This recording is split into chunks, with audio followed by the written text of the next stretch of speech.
Hello प्यारे बच्चों, 10th class वाले जितने भी लोग हैं उनके लिए। और ये आज हम एक नया लेसन लेके आए हैं आपके लिए। आज का नया वीडियो जो है अ लेटर टू गॉड, इस लेसन के बारे में आज हम आपको बताएंगे। हिंदी में इसकी समरी, इसका अनुवाद बताएंगे। अ लेटर टू गॉड, इसको लिखने वाले जो राइटर हैं जी.एल. फ्वेंट्स। अब ये लेसन जो है स्टार्ट होता है यहाँ से। देखिए, द हाउस एक घर, द ओनली वन एकमात्र घर, in the entire valleys, entire मतलब संपूर्ण, वैली मतलब चोटी, सेट बसा हुआ था, on the crust of a low hill, जो निचली पहाड़ी थी उसके चोटी पर बसा हुआ था एक घर, एकमात्र घर।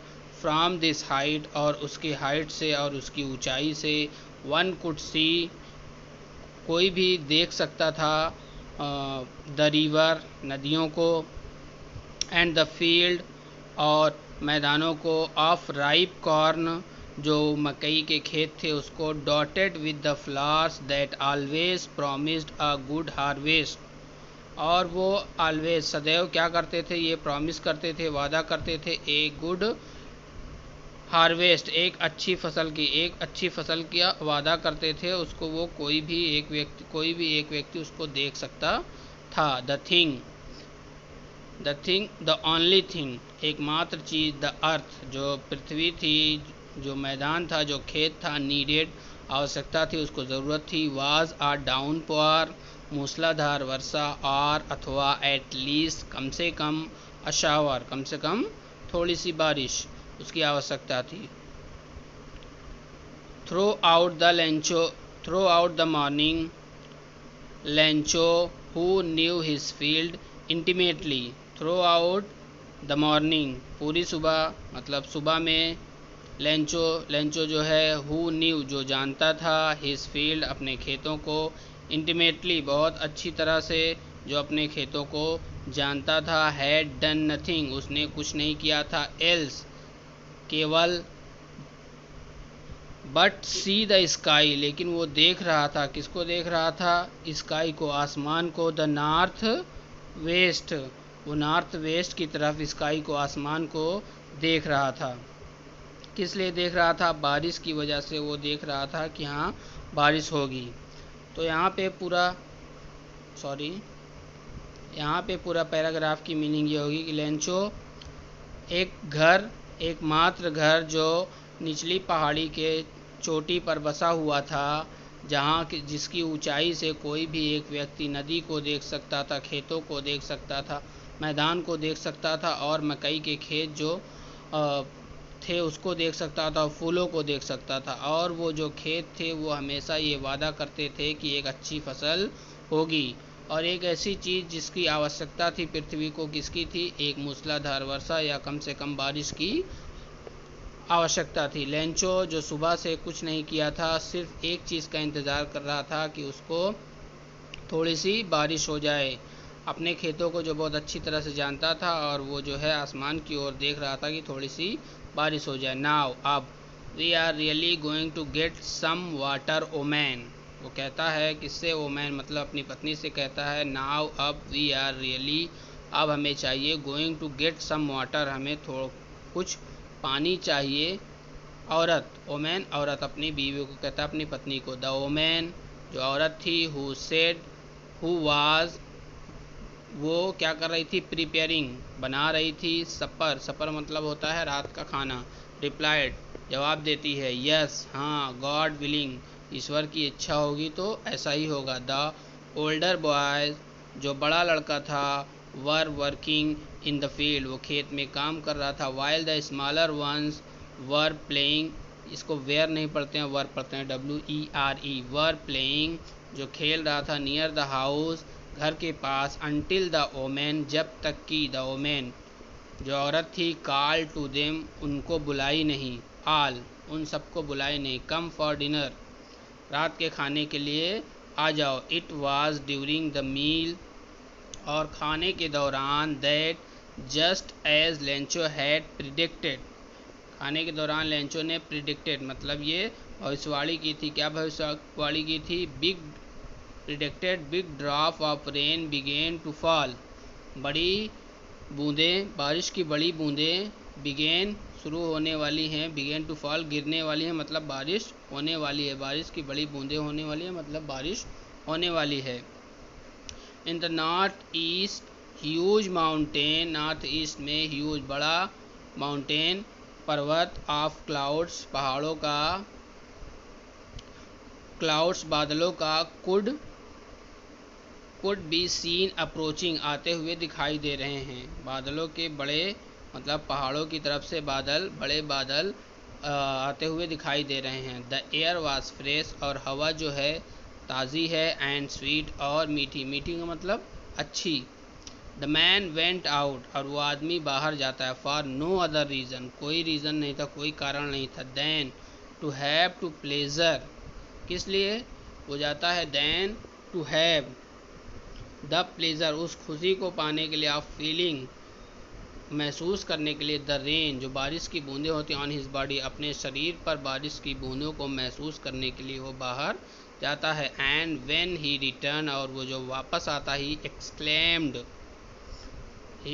एक्सक्लेम्ड वो खुश हो जाता है, these are not rain drop, ये बारिश की बूंदें नहीं हैं, फॉलिंग फ्रॉम द स्काई जो आसमान से गिर रही हैं, दे आर न्यू कॉइन्स ये नए सिक्के हैं, कॉइन्स मतलब सिक्के। द बिग ड्रॉप जो बड़ा सिक्का है, जो बड़ी बूंदें हैं, आर 10 सेंट पीसेस, वो क्या हैं?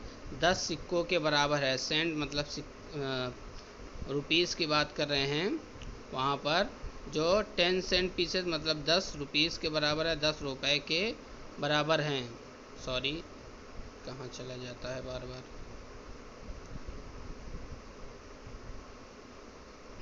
यहाँ से है। 10 cent pieces and the little ones और जो छोटी हैं, आर 5 वो 5 रुपए के बराबर हैं, मतलब 5 सेंट पीसेस के बराबर हैं। विथ अ सेटिस्फाइड एक्सप्रेशन, एक सम्मानजनक मतलब एक सम्मान के साथ, जो वो पूरी तरह संतुष्ट होते हुए, सम्मान नहीं संतुष्ट, एक्सप्रेशन संतुष्ट, एक्सप्रेशन संतुष्ट भाव के साथ, ही regarded the field of ripe corn with its flowers dropped in a certain of rain. तो वो जो है, सॉरी क्या हो जा रहा है,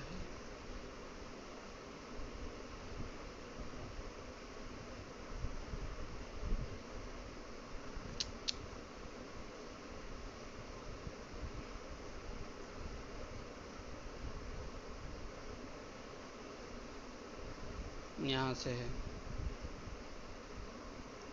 हाँ, विद अ सेटिस्फाइड, इसके बाद जो है वो कहता है, जो बारिश की बूंदें होती रहते हैं, आप राइप कॉर्न जो मकई के खेत है उसमें, विथ इट्स फ्लावर जो उसके फ्लावर्स जो फूल थे, drop in a certain of rain और कुछ जो है बारिश की बूंदों की वजह से गिर गए थे, but suddenly a strong wind, लेकिन अचानक क्या होता है, एक तेज़ हवा चलती है, बिगेन टू ब्लो, ब्लो मतलब बहने लगती है, एंड और along विद द रेन और बारिश के साथ, वेरी लार्ज हेल स्टोन, बारिश के साथ क्या हो जाती है? हेल स्टॉर्म मतलब बर्फ़बारी होने लगती है, बिगेन टू फॉल बर्फ़बारी होने लगती है, तेज़ी से गिरने लगती है। This truly did resemble, sorry क्या हो रहा है ये,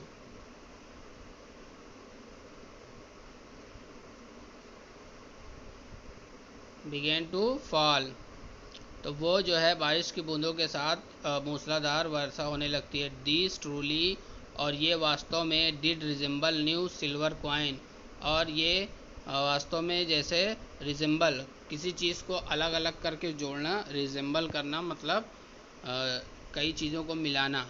न्यू सिल्वर कॉइन ये वास्तव में क्या है? जैसे नए चांदी के सिक्के हों। The boys exposing themselves to the rain ran out to collect the frozen pearls, frozen pearls मतलब जैसे मोती, मोती के जो मोती के होते हैं, मतलब मोती की तरह जो गिरे होते हैं, मोती के सिक्के की तरह, उसको वो बच्चा क्या करता है, द बॉय एक्सपोजिंग देमसेल्फ, अपने आप को एक्सपोज मतलब वो बाहर आता है बारिश में, रैन आउट और बाहर दौड़ता है और कलेक्ट करने लगता है मतलब जमा करने लगता है, फ्रोजन जो मोती की तरह बर्फ़ गिर रही होती है उसको जमा करने लगता है।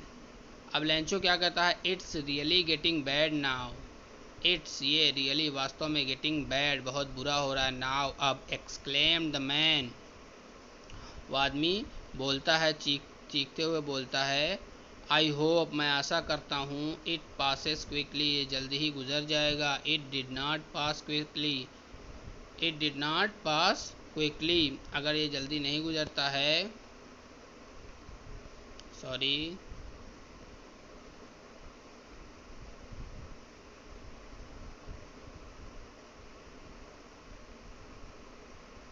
It did not pass quickly for an hour, वो जल्दी नहीं गुजरता है, इट डिड नॉट वो जो मूसलाधार वर्षा हो रही थी वो जल्दी नहीं गुजरता, for an hour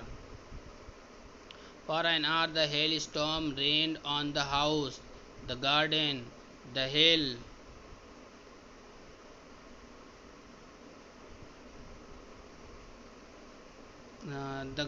the hillside, the cornfield, on the whole valley, the field was white as it covered with salt. कह रहे हैं कि वो जल्दी गुजरता नहीं है, फॉर एन आर, और वो क्या होता है, फॉर एन आर एक घंटे तक, द हेल स्टॉर्म रेन्ड, जो हेल रहता है, जो बर्फ़बारी होती है, एक घंटे तक लगातार बारिश होती है, ऑन द हाउस घर पर, द गार्डन बगीचे में, द हिल साइड पहाड़ के साइड, द कॉर्न फील्ड और खेत में, ऑन द होल वैली और संपूर्ण घाटी में, द फील्ड वाज वाइट और जो मैदान होता है वो पूरी तरह से सफ़ेद हो जाता है, as if covered with salt, ऐसा लगता है जैसे नमक से पूरा ढका हुआ है। आज का वीडियो यहीं पर ख़त्म करते हैं, बहुत बार ऊपर नीचे हो रहा है, आप लोग क्या करिए, इस चैनल को सब्सक्राइब कर दीजिए और बेल आइकन को भी दबा दीजिए ताकि आपको सारा वीडियो मिल जाए, आपके 10th क्लास का सारा वीडियो इस पर मिलेगा, क्वेश्चन आंसर और सारे grammar. Okay, thank you so much.